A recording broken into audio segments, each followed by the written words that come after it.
Doctor Yunus চীন সফরে যাচ্ছেন। চীন সফর নাকি আওয়ামী লীগেরা নিজেদের মধ্যে কথাবার্তা হচ্ছে ডক্টর ইউনূসের শেষ সফর, মানে এখানেই শেষ, আর কোন রাষ্ট্রীয় সফরে ডক্টর ইউনূস যেতে পারবেন। এর আগেই শেখ হাসিনা আবার রাষ্ট্র ক্ষমতা এসে দখল করে নেবেন। মানে এখনো এই কথাটা আওয়ামী লীগের সর্বোচ্চ লেভেল থেকে পর্যন্ত আলোচনা হয়। কেন ইমাজিন দ্যাট?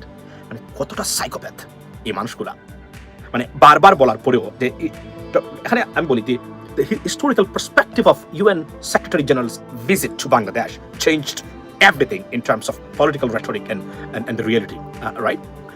উনি যে এসেছেন আপনার Chinese solar giant lungi, they said they're going to invest in Bangladesh. আমি আপনাদেরকে একটা জিনিস বলি, চীনের এই সফর এটা একটা মারাত্মক সফর, এবং এই সফরে বলে রাখি যে এই সফরে কিছু ন্যাক্কারজনক ঘটনা বাংলাদেশে ঘটতে পারে কিন্তু, কারণ এর আগে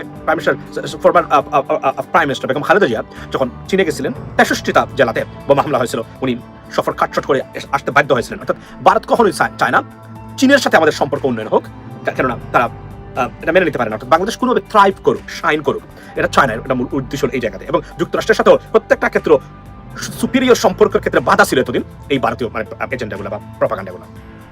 আজকে আমি দেখলাম তারা বলতেছেন চীনে যাবেন।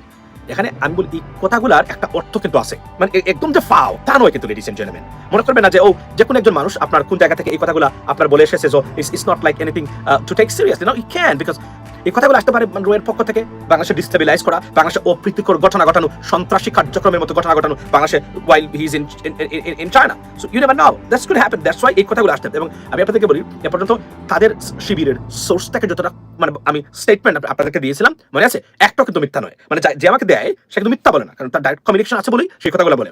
আপনি কল্পনা করেন যে ডক্টর ইউনূসের শেষ সফর এটা আর কোন রাষ্ট্রীয় সফরে হবে না, এটা এখন তার প্রচার করেছে। অথচ আপনার ইউএন সেক্রেটারি জেনারেল বাংলাদেশের এই ভিজিটে আওয়ামী লীগকে ধ্বংস করে দিয়ে গেছেন, একদম শেষ করে দিয়ে গেছেন। এবং এখানে বিএনপি যারা আছেন নেতৃবৃন্দদেরকে অনুরোধ করবো যারা টপ লেভেলে আছে, be careful I mean when you say something about particularly UN about United Nations or United States, because it's going to be very boomerang for you or come I mean honestly for example আপনারা বলছেন যে সংস্কার নিয়ে কোনো কথাই হয় না, জাতিসংঘের মহাসচিব কোনো কিছু বলেননি, কিন্তু বলেছেন উনি নিজের লাইভে বলেছেন। আমি ভিডিও গতকালকে দেখেছি, আমার কাছে আছে, এবং আপনি দেখেন দি বিজনেস স্ট্যান্ডার্ড তারা সেটাতে রিপোর্ট পর্যন্ত করেছে। তাহলে বিএনপি নেতৃবৃন্দ যারা আছেন যারা এই কথাগুলো বললেন কেন, এটা তো আপনাদের উপর চলে আসবে এখন।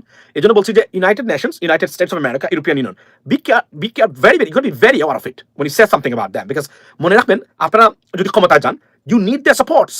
Without their supports you can't even say in the power.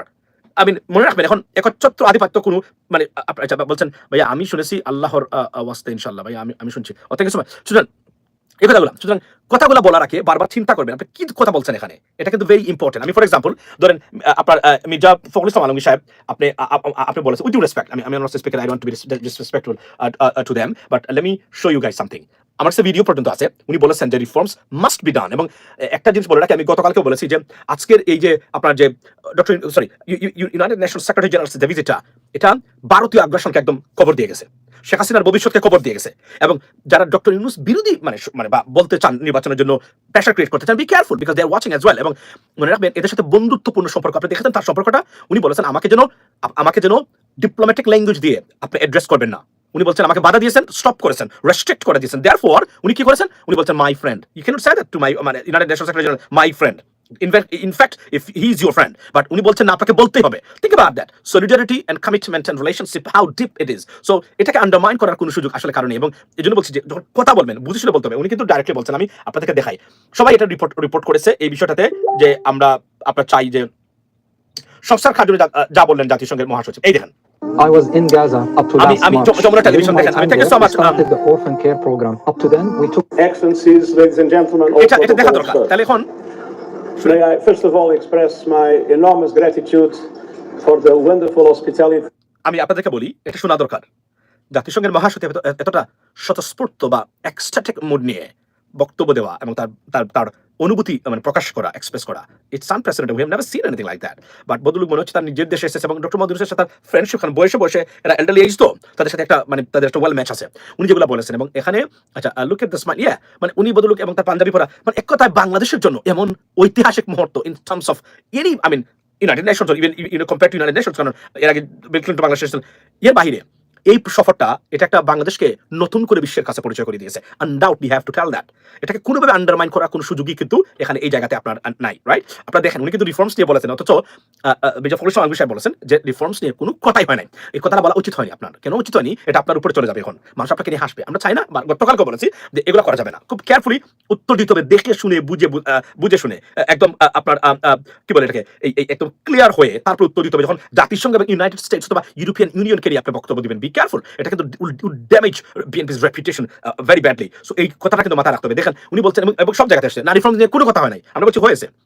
উনি দেখেন কি বলছেন, লাইভ ভিডিও। আমি থ্যাংক ইউ সো মাচ, সে পাঠিয়েছে। I've been enjoying during these 2 days here in Bangladesh, and to express my total solidarity with the efforts that Bangladesh is doing in order to introduce reforms that will make it, I'm sure, one of the most perfect democracies in the world. So here we go, ladies and gentlemen. You see, just seen, right? Witnessed or heard. He said the reforms will make Bangladesh one of the most perfect democratic country on this planet or in the world. Think about that. আচ্ছা আচ্ছা, thank you so much. অনেকদিন পরে তোমাকে এখন পেয়েছি, তোমার পরিচয় জানতে পারলাম। Thank you so much. এটা পাঠানোর জন্য তোমাকে অনেক ধন্যবাদ যে তুমি আমার এটা একদম পারফেক্ট সময় এটা আমার দিয়েছো তুমি। এটা আমি আসলে আমার কাছে ছিল, বাট লাইভ ভিডিওটা আমি আমার দর্শক বা আপনারা যারা আছেন তাদেরকে আমি দেখাতে পারলাম যে এখানে দেখুন, আমি কিন্তু গতকালকে বলেছি, এর আগে একটা ভিডিও আমার সম্ভবত ভাইরাল হয়েছে যে আমি আসলে রাজনীতিবিদদের মানে বক্তব্য দেখে শুনে, অর্থাৎ টেস্ট ক্রিকেটারের সাথে উদাহরণ দিয়েছিলাম যে একজন test cricketer is a perfect cricketer in terms of batsman. For example, একজন টেস্ট ব্যাটসম্যান আপনি যদি কল্পনা করেন যে তার যে ক্যাপাবিলিটি, স্কিলস এবং তার যে কম্পিটেন্স এবং ধৈর্য, এটা একদম প্রকৃত ক্রিকেটার হিসাবে ব্যাটসম্যান হিসাবে আপনাকে কিন্তু প্রমাণ করে। শুরু করলেন innings, carries to the innings, মনে আছে ক্রিকেটের ভাষায়? আপনি শুরু করলেন সকালে, দেখুন বিকাল পর্যন্ত শেষ চলে গেছে পরের দিনের জন্য। সারাদিন গ্লেন ম্যাকগ্রাথ, অ্যালান ডোনাল্ডের মতো ব্যক্তিকে আপনি কল্পনা করেন, উনি কি করছেন? জিমি অ্যান্ডারসনের মতো ব্যক্তিকে সে ফেস করেছে সারাদিন, একটা আউট হয় না একবার। কল্পনা করতে পারেন কতটা পারফেক্ট একজন মানে বল চুজের ক্ষেত্রে। মানে আপনি টেস্ট ক্রিকেট আপনারা জানেন যে বল বেশি খায়, রান কম হয়, বিকজ তারা দেখে শুনে খেলে। তো এই জন্য বলছিলাম যে আমাদের বাংলাদেশের রাজনীতিবিদদেরকে কোনটা ছাড়তে হবে, কোনটা ধরতে হবে, কোনটার উত্তর কিভাবে দিতে হবে, এই ন্যূনতম ডিপ্লোমেসির যথেষ্ট পরিমাণ অভাব বাংলাদেশের মানে মানুষের কাছে আছে। ওয়াই? আমি গতকালকে বলেছিলাম আমাদের রাজনীতিবিদদের 90% পলিটিশিয়ানস আছেন। Why? Because they don't watch international media. They're disengaged with international media and international political figures or political environment or establishment. Absolutely, they don't watch it. আপনি যদি জিজ্ঞেস করেন ওনাদেরকে বিগত কয়েকদিনের কয়েকটা ঘটনা ঘটছে, আপনি ওনার উত্তর দিতে পারবেন না। ওনার শুধু একটা জিনিস আছে, ওই যে টুকটাক বাংলাদেশের রাজনীতি। এবং আমি বারবার আমি আপনাদেরকে বলে দিচ্ছি এবং বলছি যে বাংলাদেশের রাজনীতি দেখে যদি কেউ রাজনীতি শিখে বলে আমি রাজনীতিবিদ, I am not going to buy it. I'm not take you.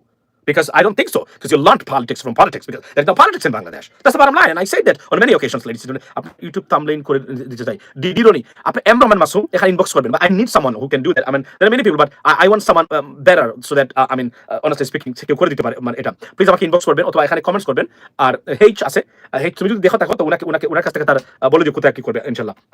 তো উনি দেখেন বলেছেন, এবং জাতিসংঘের এই মহাসচিবের এই সফর সব কিন্তু চেঞ্জ করে দিয়েছে। ডক্টর মোহাম্মদ ইউনূস যাচ্ছেন এখন চীনে।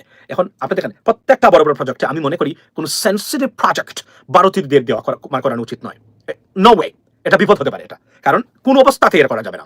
এটা এমন বা কাউকে করতে হবে যাদের তারা কখনোই বাংলাদেশিদেরকে দুশ্মন মনে করে না বা বাংলাদেশিদের প্রতি তাদের বিদ্বেষ নাই, কেন তারা করলে এটা আপনার এই একটা পর্যায়ে এটা বিপদগ্রস্ত হতে পারে। এইটাই হলো আমার মূল বক্তব্য। এবং এখন আসি যে আওয়ামী লীগের যারা আছেন তারা এটা বলছেন যে ডক্টর ইউনূসের লাস্ট সফর উজ্জীবিত করা। আই ডোন্ট থিঙ্ক সো আপনি এই অর্থে উজ্জীবিত করতে পারবেন, করার কোন সুযোগ আছে? আমি ফর এক্সাম্পল, এবং যারা আওয়ামী লীগের আছে যারা মনে করেন মাঠে নামবেন, আপনার নেতা নেত্রী যারা আছেন তারা বলছেন যে there is a hope or lights end the tunnel and you can do something and we can get out of the jail. No, Awami লীগের যারা আছেন আমি আপনাদেরকে বলছি, মা বাবার সন্তান, আপনার সন্তান আছে, মা বাবা আছে, পরিবার আছে, ভাই বন্ধু আছে।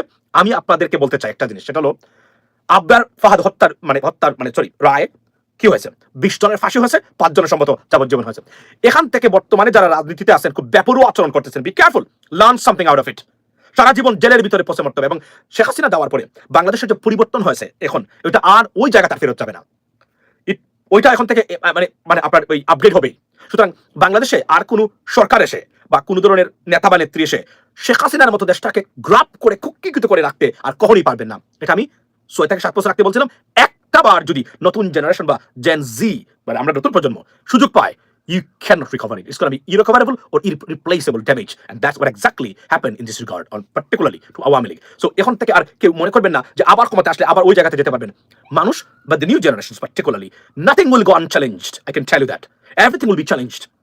this way, that way, and so many students organization, and they don't care about anything else, for example, right? So তারা ফেস করবে এবং তারা প্রোটেস্ট করবে এই জায়গাগুলোতে। এবং একটা জিনিস মনে রাখবেন যে যুক্তরাষ্ট্রের যে গতকালকে যে ভিসা আপনার রেস্ট্রিকশনে দেয় 43 কান্ট্রিজ আপনার লিস্ট তারা আপনার পাবলিশ করেছেন, সেখানে বাংলাদেশকে একটা জায়গাতে নেওয়ার চেষ্টা করেছিল তারা, এই চক্রটা কিন্তু পারে না। এর মানে কি উই আর ক্লিয়ার, এবং কেন বাংলাদেশকে কোনোদিন আর যুক্তরাষ্ট্র কোনো ভিসা রেস্ট্রিকশনে নেবে না, এটা একটা উদাহরণ আমি আপনাদেরকে দিই। এটা নিয়ে বিস্তারিত আলোচনা আমরা করবো একটা বার। তবে একটা জিনিস বলে রাখি, রোহিঙ্গা প্লাস ইলন মাস্কের ইনভেস্টমেন্ট এবং স্ট্র্যাটেজিক কারণে বাংলাদেশকে ওই জায়গাতে ফেলার কোনো সুযোগ কখনোই আর হবে না, ষড়যন্ত্র করে আর লাভ হবে না। সুতরাং মনে রাখবেন, বাংলাদেশে যদি কোনো কারণে রেস্ট্রিকশন আসে বা স্যাংশন আসে, রোহিঙ্গারা, লক্ষ লক্ষ রোহিঙ্গারা, মিলিয়ন্স অফ রোহিঙ্গারা, they will be in trouble and they know that, and জাতিসংঘ will protest everyone. So from that perspective, Bangladesh is in a better position, although